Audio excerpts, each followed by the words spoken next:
Ce vendredi 8 novembre 2024, le directeur général et 2 autres employés de la société minière australienne Resolute Mining ont été arrêtés par les autorités maliennes. Selon la chaîne australienne Sky News Australia, le PDG Terry Holohan et 2 autres cadres de la société minière ont été arrêtés dans la capitale malienne, Bamako, dans le cadre d'une enquête sur des allégations de faux et usage de faux, ainsi que de dégradation de biens publics. Les dirigeants de la société minière ont rejeté en bloc toutes les accusations à l'encontre de leurs cadres, mais ce qui n'a pas empêché le marché boursier de réagir négativement à l'arrestation des responsables de la société minière australienne.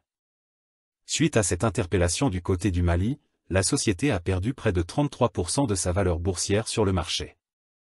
Pour information, la société australienne Resolute Mining détient 80% de la mine d'or de Syama, dans le sud-ouest du pays, quand les 20% revient au Mali.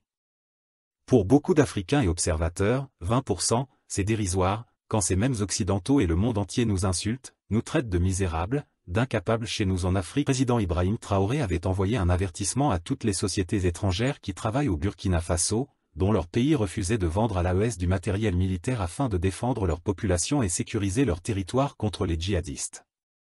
Le président Assimi Goïta de son côté veut mettre de l'ordre dans le code minier, un secteur dominé par les entreprises étrangères. C'est ainsi qu'il a demandé à son ministre des Mines de faire un audit dans le secteur des mines, et cela a permis de découvrir qu'il manquait environ 600 milliards de francs CFA dans les caisses de l'État.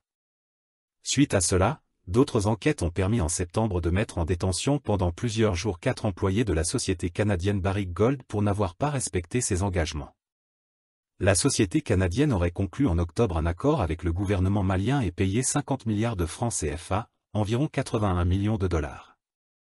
Dans le mois de mai, un autre groupe australien Firefinch avait annoncé qu'il transférait, pour $1 symbolique, toutes ses parts dans la mine d'or de Morila ainsi que ses droits miniers au Mali, à la Sorem, une société financée par l'État malien et fondée en 2022.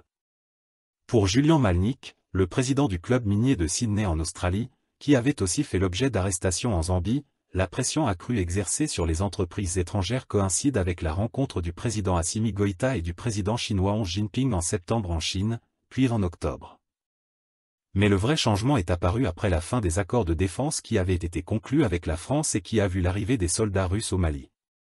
Comme beaucoup d'Africains, nous pensons qu'il est temps d'imposer le respect, de récupérer ce qui nous revient de plein droit dans les accords que nous signons avec ces entreprises étrangères, mais surtout occidentales.